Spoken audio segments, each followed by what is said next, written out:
On the 9th of February 1782, the Swiss newspaper Zucker Zeitung issued an award advertisement for the arrest of the maid Anna Goldi. She was accused of supernatural poisoning by her employer. Following her arrest and subsequent torture, she was among the last women in Europe to confess to having entered into a pact with Satan, who had appeared to her apparently as a black dog. She would later withdraw her confession. She would be subjected to a humiliating and terrifying trial, and upon conviction, she was executed by beheading, though the law did not strictly allow for capital punishment in non-lethal poisoning cases.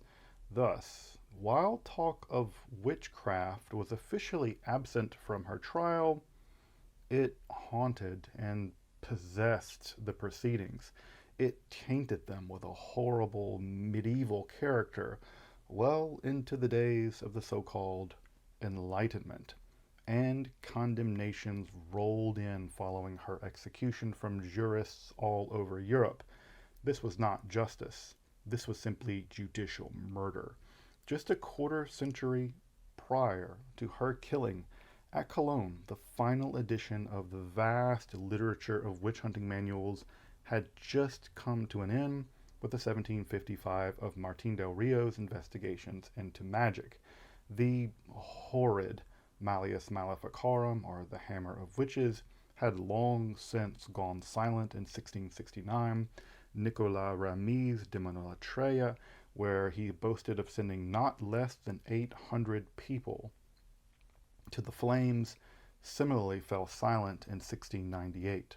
Thus, Del Rio's investigations into magic, while far less known than the Malleus Maleficarum, would prove to be the last true testament to the witch trials that ravaged Europe, finally resulting in their horrifying coda with the execution of Anna Goldi in 1782. However, Martin del Rio's investigations into magic is, without any doubt, not only a truly monumental expression of the great witch trials of the early modern period, but also the greatest analysis of magic and the occult produced in the entirety of the early modern world. From detailed analysis of alchemy and astrology, learned discussions of necromancy and demonic conjurations, dozens examples of folk magic, and anecdotal accounts of magical practices, along with extraordinarily deep discussions of the exact juridical processes by which to investigate, including the application of torture to prosecute and to convict those illicitly enjoining the dark arts. Del Rio's investigations is a monumental work of erudition and scholarship, as learned as it is terrifying. Let's explore this final titanic manual of the witch hunters and the demonologists. Make sure to subscribe here to Esoterica for weekly explorations and topics in esoteric history. And if you'd like to support the work of providing evidence-backed, free, and accessible content like this here on YouTube, I'd hope you consider taking a look at my Patreon page or some of the cool merch that we offer on the channel. If you're new to the study of esotericism and you want to get the lay of the land, make sure to check out my study guide on specific topics in esotericism. And also, if you're interested in historical books on topics in the occult and the mystical, make sure to check out Esoterica Rare Books. It's my bookstore full of antique, cool old books. You can find all those links in the description and in the pinned comment. But now, let's turn to Martin del Rio's investigations into magic, the greatest single analysis of witchcraft, magic, and the occult produced in the early modern period. I'm Dr. Justin Sledge, and welcome to Esoterica, where we explore the arcane in history, philosophy, and religion.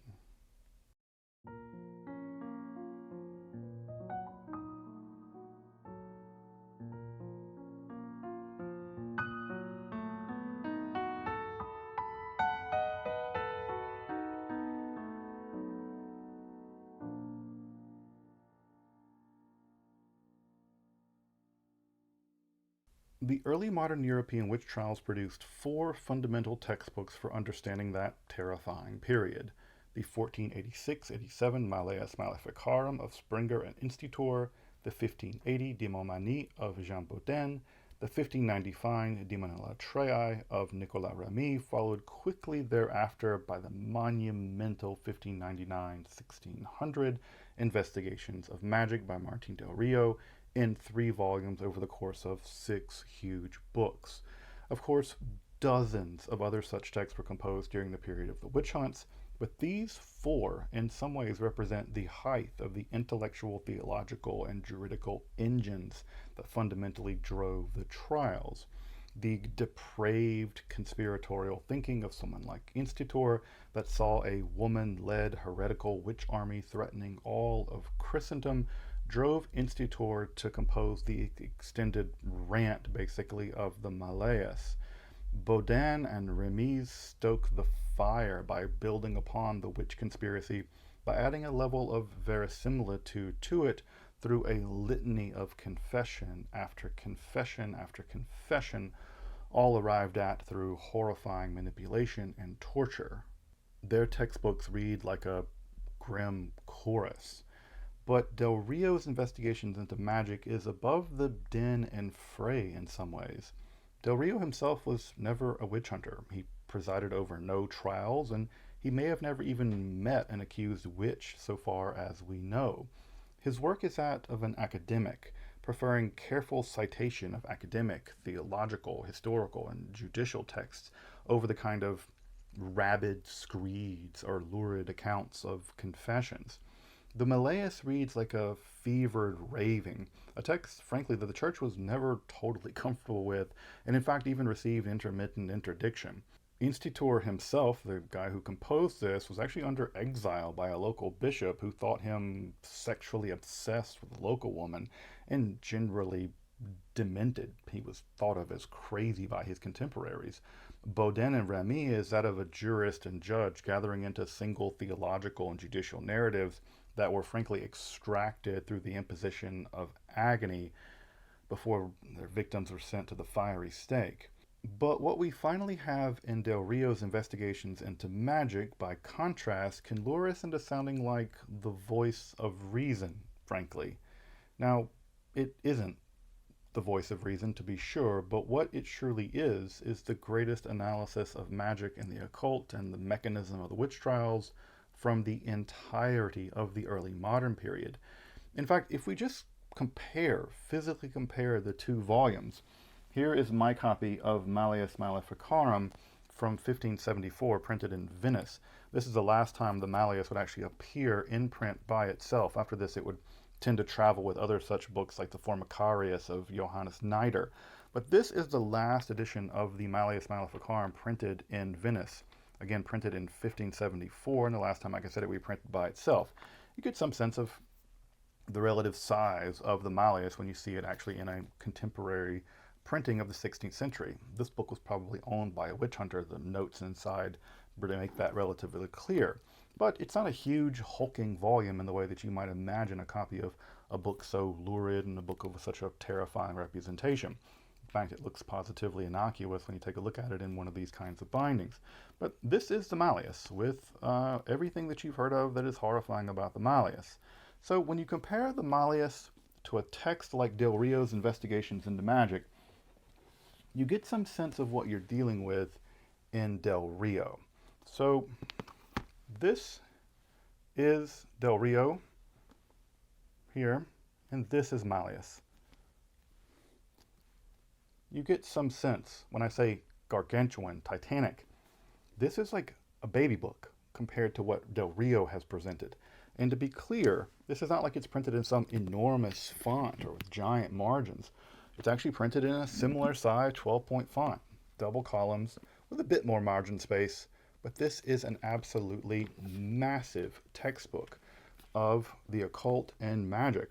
And when you get some sense of just how much goes into a book like this, when I tell you that this book is overshadowed, unjustly overshadowed in its importance, in its scholarship, and in its learning by this horrid little volume, you'll see what I mean when I say that this thing, Del Rio's Investigations into Magic, is truly a titanic piece of scholarship. And it is a pity that most people don't know it, even though it is, like I said, horrifying in its own way. But it is the case that for sure The fact that most people have never heard of this book, but they have heard of this one, is a bit of a pity in so many ways when it comes to an analysis of the history of witchcraft and magic. In case you're wondering, the Investigation to Magic was last edited in 1608. That edition is from 1612, just a few years after the death of Del Rio. Now, of course, I have an entire episode on the Malleus Maleficarum if you want to check that out, and I'll be coming back, of course, to do episodes on Baudin's Demomanie and Remy's Demonologia. Again, perhaps maybe in upcoming years around this spooky time of year. It's an appropriate time to cover witchcraft manuals. But Del Rio wasn't exactly what you'd expect to have composed a textbook on the occult and witch hunting. He was in fact born in an upwardly mobile, mercantile Spanish family in Antwerp, and he was actually destined for politics more than anything else. At a young age, however, it became clear that he was a complete genius. He was a child prodigy, and he graduated early at basically everything that he did, and he advanced quickly through every academic rank he could. He composed works ranging from first editions of manuscripts from the Roman writer Silenus, the tragedies of Seneca, biblical commentaries, judicial works, treatises on the Virgin Mary, and the role of classical education on the religious life, specifically the Jesuit life. His works are consistently marked by just a positively shocking profusion of sources at his command, often exceeding 1,000 such sources in a single work, all very carefully noted in the margins. The margins on that copy are filled with his sources. Further, his linguistic command is humbling to say the least. He worked easily in about 9 different languages, including Greek, Latin, Aramaic, and Hebrew, along with a variety of vernaculars. But the vicissitudes of rebellion, war, and the shifting sands of politics ultimately foreclosed upon the possibility of the Del Rio family and political ambitions. His father would ultimately die penniless in exile, having once commanded a castle as a newly minted lord. And as his place in the political world collapsed around him, Martins increasingly sought refuge in the religious world and would join the Jesuits in 1600. Again, not who you'd expect to produce one of the largest works on the occult. It's more of a Dominican thing. But it would be the 1597 sorcery trial of the Benedictine monk Jean de Vue that would actually inspire his sustained interest in the occult, turning that tremendous erudition onto the topic of magic and its prosecution more generally. The result would be 6 books in 3 volumes of the investigations into magic that he would republish over a couple of years, editing what would become the final version in 1608. He would then promptly die that year at the age of 57. Though to be clear, the Investigations into Magic is not a singular work, especially given the context of the latter 16th century. Indeed, that whole period saw an explosion of publications on everything from witchcraft, alchemy, sorcery, ghosts, werewolves, and just the occult generally. Now, what explains such a surge is actually debated by scholars, but outbreaks of plague, famine, and war are typically historically good predictors of that kind of interest, and there was a lot of that in the last 2 decades of the 16th century.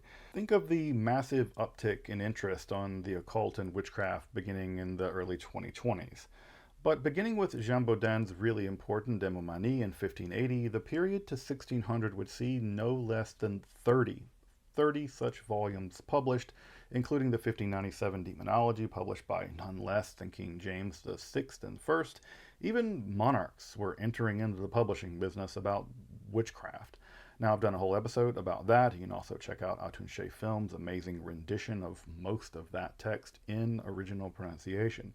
In fact, just those 2 decades, from 1580 to 1600, are enough to keep this channel going busy for years. From the production of supernatural poisons, werewolves, witchcraft analysis, tracks on demons and ghosts, debates on just how the evil eye works, or how judicial prosecution for sorcery should even happen. There are dozens of these volumes produced at this time. Sometimes people ask me if I ever worry about running out of content. The only people that would ever ask me if I'm ever going to run out of content are people who don't know much history about just these 2 decades, frankly. But Del Rio opted to research and publish this volume because, frankly, to his mind, this was a vast literature, but it did actually not do well to actually represent the supernatural crisis of his era. For him, it was all too intellectually thin, poorly researched, and unrooted in solid history, theology, and jurisprudence. Del Rio thought it was all demonological weak sauce. So he sought to produce the textbook on the occult and how to correctly prosecute illicit occultism. And, well, to my mind, he did it. He did just that. But finally, just as a bit of more context, it's worth mentioning that just what witchcraft means, Maleficium meant in Del Rio's time. And it's worth making an important distinction between the people, mostly women prosecuted for witchcraft in the late medieval and early modern period, and the notion of the witch as it developed in the minds of people like inquisitors and witch hunters and the contemporary people, the people nowadays who identify as witches as part of their religious and spiritual vocations.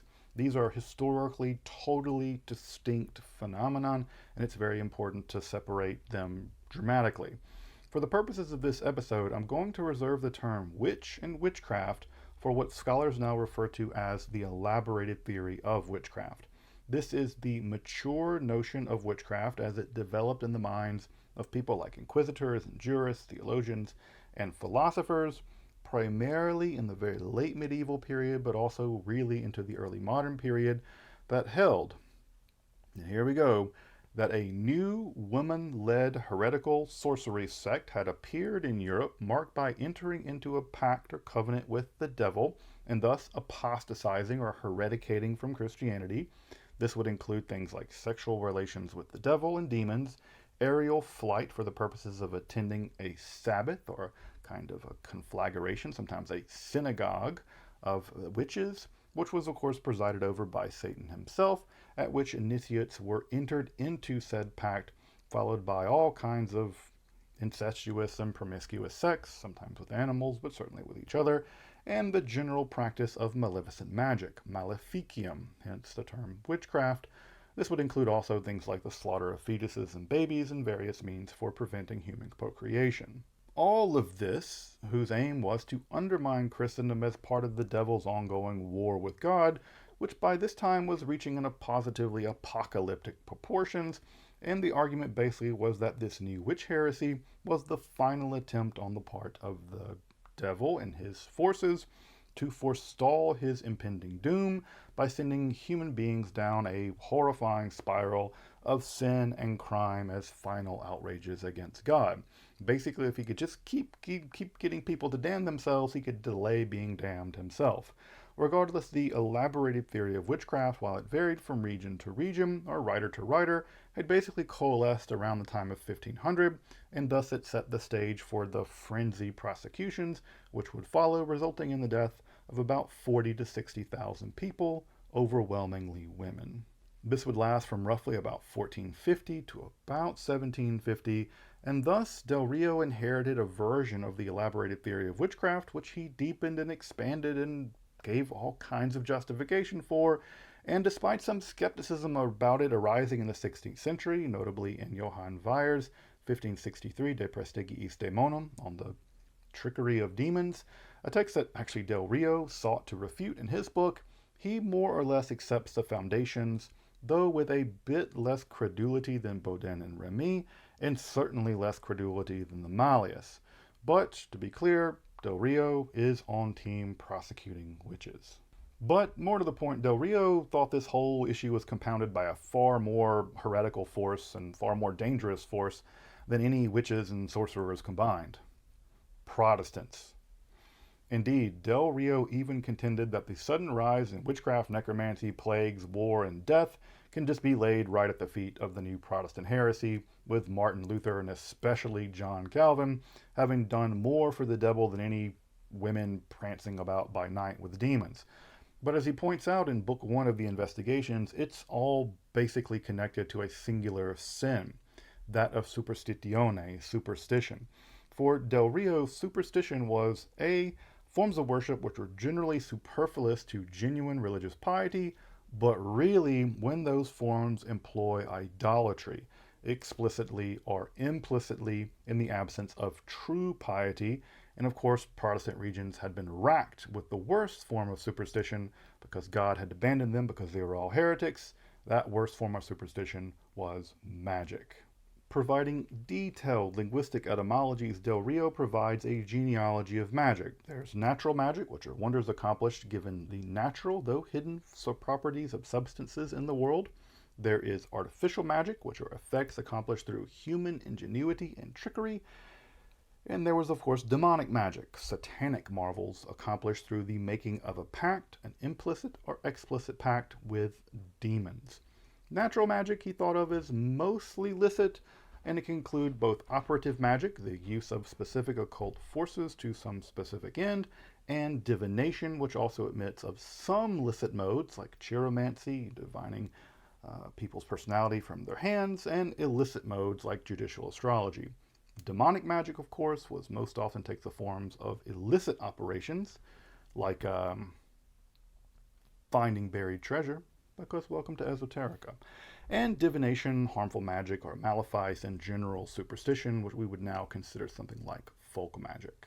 Del Rio quickly dispenses with natural magic, which employs sigils, signs, and numbers, which are all basically amulets. They either work through what we would now call something maybe like the placebo effect, thus making them superstition, though demonic intercession making them all forbidden, or just they don't work at all. Further, the church has a tradition of non-superstitious avenues for things like protection, curing illnesses, and specific operations like finding something lost. They have a saint for basically everything, and that the pious should turn to those in time of need and not magical trickery.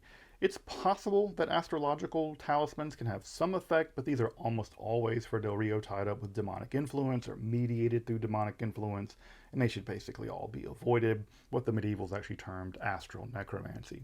Finally, in the end of Book 1, there's a discussion of alchemy, because of course there is a discussion of alchemy because it's a big-ass book. Alchemy is mostly fraud, and alchemical gold is either produced accidentally or with demonic help. And while it's possible to create gold by art, something that he points out has never fully been demonstrated in public, alchemy should basically only be practiced by the well-established and the wealthy. The wealthy because they actually don't need gold, lest, poor people or middle-class people let their greed lead them into demonic temptation in their thirst to create gold and thus pact with the devil. This is going to be a repeating theme. And in general, this sets the pattern, as I said, for everything that Del Rio will follow, attempting to thread the needle between when a practice becomes superstition at best or involves idolatrous demonic pact making at worst, and finally then, of course, how to investigate, prosecute, convict, and punish such offenses. So the answer for this entire episode is, it's making a pact with the devil, or it doesn't work. Be a good Catholic. Book 2 is the longest of the 6 by far, and it deals with magic accomplished through pacts with evil spirits in 30 detailed questions. Along with the rigor of the argumentations, to be honest, these sections are also invaluable, and they provide a corpus of copious examples of historical instances of magical practice. We just learned a ton about magical practices from Del Rio, kind of on accident. He would hate that. But, sorry, Del Rio. In this way, this volume is a vast compendium of anecdotes about magical practices, from ceremonial necromancy to dozens examples of folk magic. Some of these also include Del Rio's own experience, such as the time that he met a water dowser in Spain, or the time he was shown a vast bricked-up structure that was once an entire academy of magic in formerly Islamic Spain, which we gotta find that.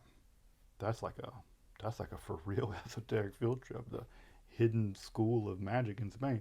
But what stands out is the sense that Del Rio is stating the facts, frankly, as far as he has them, and that he's treating them with a sense of critical appreciation. Overall, his positions seem often unsatisfactorily equivocal. In some sense, yes. In some sense, no, he'll often detail. But he's never trying to find the devil everywhere he looks, like some of these guys, and he's also not a skeptic, dismissing evidence as just fabrication under torture or the raving of demented, senile, or insane people. He's a truly careful thinker. I mean, he is a Jesuit, and whether you agree with him or not, he is careful. And rarely, basically never, do you see him twisting the facts to come to a conclusion that he wants, or twisting his criteria of investigation to capture more data than is warranted. I mean, this is the kind of scholarship that you can find yourself kind of agreeing with and then realize I'm agreeing with a demonologist and a witch hunt. And his discussion in book 2 is proof for this method. Pacts with demons can be explicit or implicit, they can be written or oral, but once they're made, they convert the believer into a heretical person until confession, penance, and repentance. Of course, no evil spirits or any form of derivative magic is operative without the consent of God, and no spirits can contravene the laws of nature without divine approval. Thus, the vast majority, almost all of what all these evil spirits do, is basically born out of illusions, tricks, and deceptions from the fact that demons are frankly real old, real knowledgeable, their memory never fades, they can fly, they can travel very quickly, and they can impress our ideas directly upon our fantasia and upon our imaginations, and they can interact and manipulate how we see them and perceive them. Only rarely does God allow spirits to actually perform supernatural feats. Now, the big question, of course, is why does God allow this to happen at all? And Del Rio comes back to that in a bit, and so will I. So, how do evil spirits know things like the future? No, they don't, but they've been around long enough in history to see patterns in nature. They can fly up real high and see weather that's coming from afar. They can tell a person to do so and so a ritual on so and so a day, thus making the person think that they've caused magical hail. The necromancer's ritual merely correlating, not causing, to when the storm would actually blow in. They, of course, know the locations of vast sums of buried treasure, but they mostly perform illusions. The gold that they give people actually turns into dung almost all the time once the sorcerer is arrested. Why is that? Why do they actually never give the sorcerer the goods? Del Rio tells us, because the demons are actually keeping all that treasure that they found buried for the eventual coming of the Antichrist. It's just a vast, demonic Antichrist credit union, buried treasure.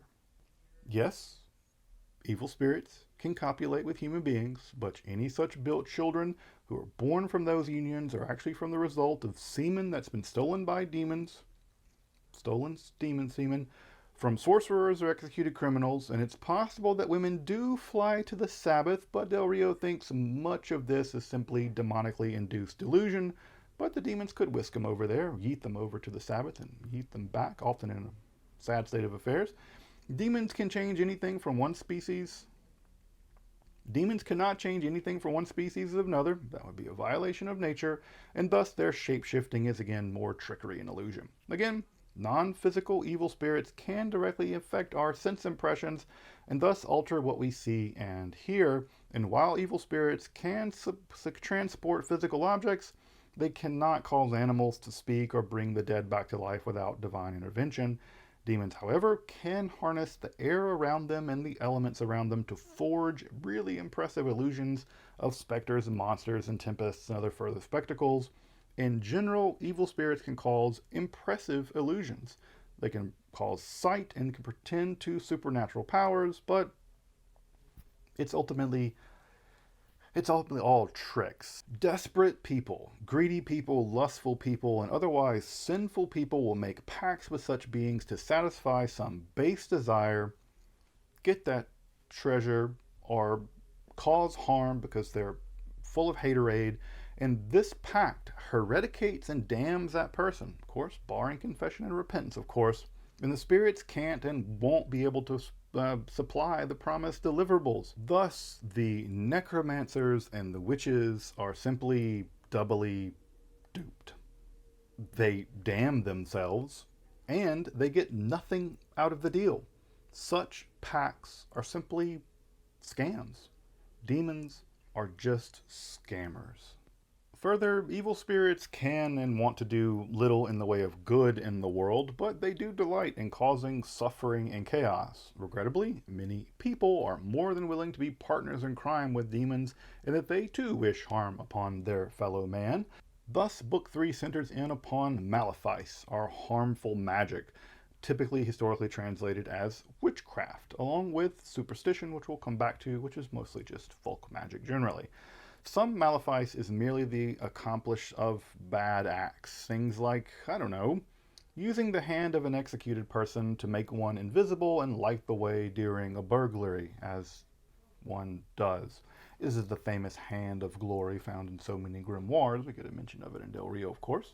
In other cases, the harm is more direct. Various forms of supernatural poisoning, the evil eye, enchanted weapons, +1 against lawful good characters, harming children, preventing sexual reproduction, especially making dudes' penises invisible.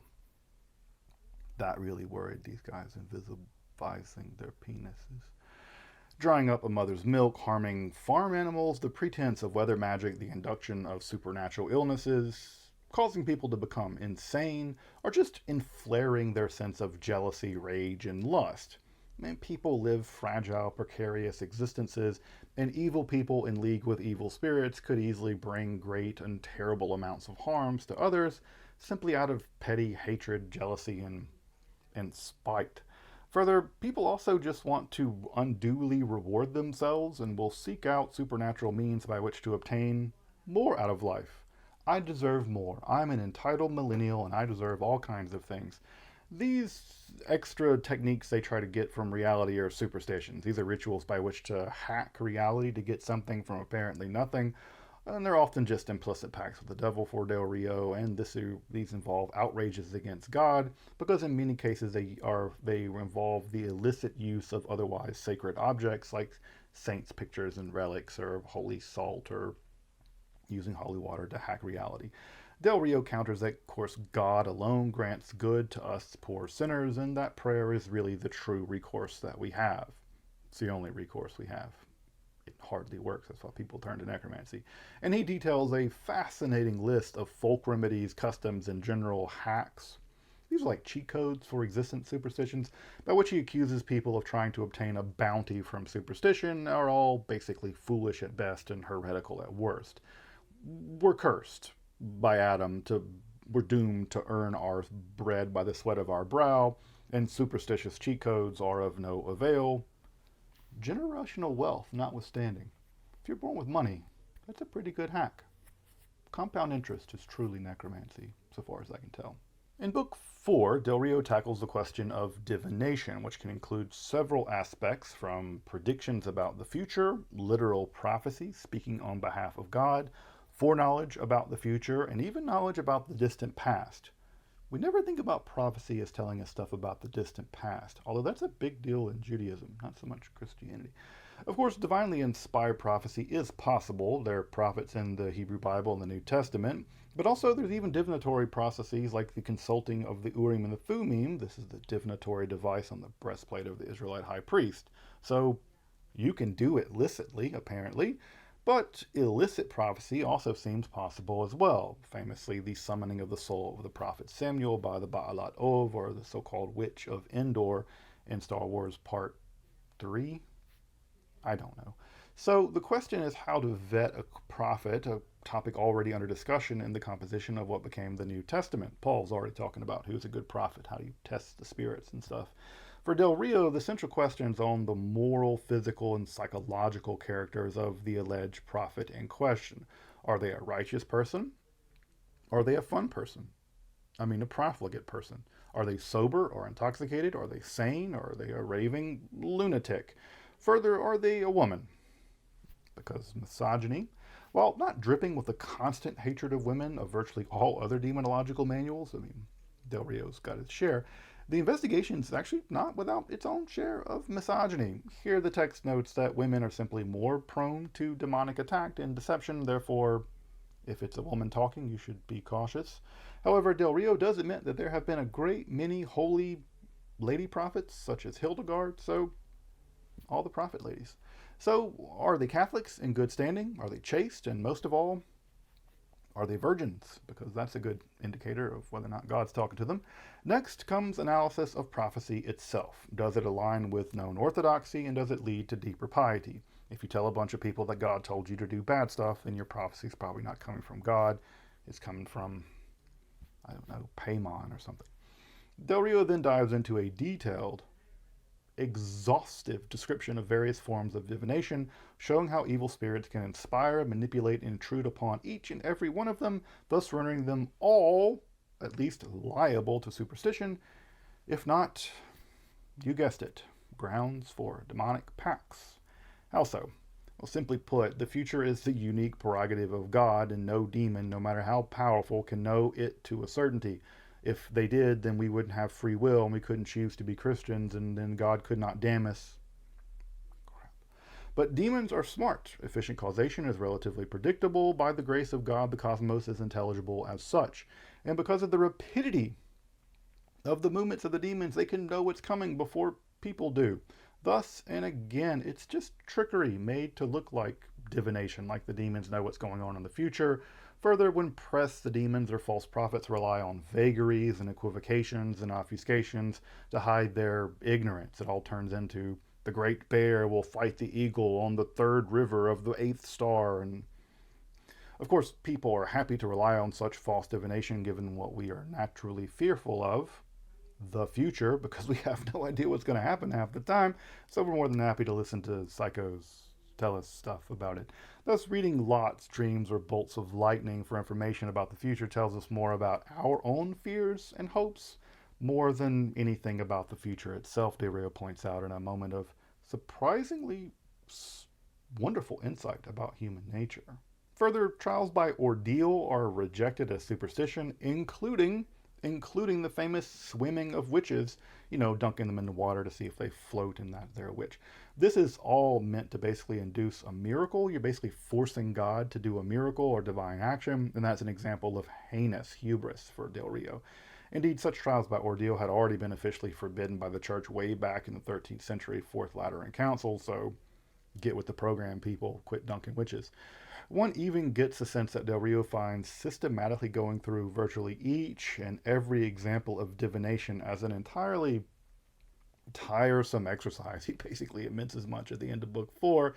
But yet, for anyone interested in the history of magic and the occult, these extremely detailed discussions, anecdotes, and examples are an absolute treasure trove for understanding historical magic in theory and practice.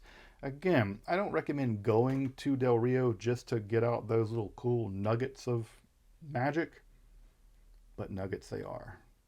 With Book 4 concluded, some 680 pages in, the final two books cover the judicial procedures for investigating, prosecuting, and adjudicating the especially difficult of bringing heretical superstition, especially demonic magic, to justice. Del Rio likens the whole business to a vast infection with the judges acting as doctors. Now, doctors, of course, there need to be treatments, and those treatments need to do more to actually cure and not worsen the condition in the patient, Christendom. And these sections represent the most modern, at least for that time, analysis of how to conduct a witch trial, or rather a trial involving the heretical use of magic born from satanic pacts. Now, this is a fascinating, very involved section spanning over 200 pages and 41 questions from originating an investigation, evidential requirements, including, yes, the use of torture, he does discuss it, the adjudication of this, penance, and relaxing a relapsed heretic to the secular arm for future punishment, which necessarily means they're going to be, it's not going to go well for them. All in all, it's the most detailed how-to guide for conducting a witch trial ever composed in many ways. And for that reason, I'm going to be making a whole episode. There's going to be a whole upcoming episode basically on this chapter called How to Conduct a Witch Trial, where I'll be comparing Del Rio with previous such textbooks on witch hunting. So a future episode on the exact mechanisms of investigating, prosecuting, and adjudicating heretical sorcery trials. So hopefully that won't be used by Project 2025 in the future. Yeah, we're all going to be living in A Handmaid's Tale soon. Under his eye. The final book details the complicated role of the confessor in these proceedings. Recall that the sacrament of confession is sealed, and the priest who hears the confession generally cannot pass on the details of that confession to others. In fact, Del Rio says that a priest who does this has to be defrocked and subject to life imprisonment, which is no joke in 1600. However, penance and reconciliation is not possible without a full confession, and so discussions follow about, again, how to thread the needle of the role of the confessor with the necessary prosecution of heretical sorcery. Finally, what role should the confessor play in assisting those victims of malevolent sorcery? What about the victims here? Of importance here is that the confessor not play into the desire of the victim for further superstitious cures for their malefice. Evil spirits may appear to be working from, I don't know, cursed dolls, typically called puppets, amulets, evil books, or any form of other magical devices. But these magical devices are mere tokens of demonic affliction. They actually have no real power in themselves, despite what the necromancer or so-called witch may have thought. And further descent into superstition, fighting superstition with superstition, only opens the door to further potential heresy. Thus, confessors can compel heretics. They can compel heretics to destroy so-called magical objects, to provide peace of mind to their victims, even compelling them through a moderate form of torture to do so. Of course, redirection is what's in order here. Rather than indulging in victims' desire for further superstition, the confessor should point them in the direction of prayer, the sacraments, exorcisms, even ringing church bells. I can break the back of the demons. Just other legitimate and moreover effective means to combat supernatural evil. Again, you can't fight superstition with superstition because the superstition, it hereticates you, and we want to avoid that. And with that, this text comes to an end at the end of book 6. This massive volume comes to an end, and trust me, my summary here has done no justice to this amazing text. But it ends with a summation of the whole work in 12 points. Among them, evil spirits are real. And if you're going to be a Christian, you got to believe in them. Pacts with those evil spirits are illicit, and such pacts should be punished. They must be punished as heresy. The dangers of superstition, discernment for supernatural phenomena, legitimate remedies against supernatural evil, the dangers or curiosities about sorcery, guilty of that one, distancing oneself from magical practitioners, advice for exorcists, and how to avoid superstition in one's own ritual life. In effect, evil spirits are real and they are running a vast phishing scam for your soul. But, to go back to an earlier point, why does God allow all this stuff to happen? Why does God allow all these demons to do all this? Well, of course, to some level, it's just a mystery, Why does God do anything? The Lord works in mysterious ways. Mysterious, murderous ways. But Del Rio hazards some traditional answers here. One, of course, to test and show human beings that they can overcome demonic powers through faith and through faith alone. Faith in big books like this. And to allow human beings to improve their virtue and deepen their faith. And finally, God allows demons to destroy people and preserve free will and punish evildoers for their sins in this lifetime. That's what you get for studying all that evil magic. You get punished. For Del Rio, to be sure, the human soul is the great battleground between good and evil, and heretical, superstitious magic was the greatest weapon of the forces of darkness in these final years before the rise of the Antichrist and his vast amount of underground treasure that I want, and the apocalyptic conclusion, of course, to the cosmos, where God and Jesus will win, apparently, according to this. Following the first edition of the 1599-1600 Del Rio's investigation of magic, it would see a half a dozen editions before his death in 1608. More than a dozen more editions, summaries, and translations would appear before that final modern edition, final printing in Cologne in 1755, nearly the coda of the nightmare of the early modern witch hunts coming to an end. His book landed in the midst of the worst period of the witch hunts, the murders reaching their apex around 1650 before sharply dropping off into the 18th century. By then, older manuals such as the Malleus Maleficarum or Bodin were seen as a bit old-fashioned, and in the case of the Malleus, theologically questionable at best. And Del Rio and Nicolas Remy were even discussed together. They called together to publicly discuss the state of witchcraft in Europe during their own lifetimes. And yet, Del Rio's text represents the shift toward moderation and careful consideration in the diagnosis and persecution of heretical sorcery trials.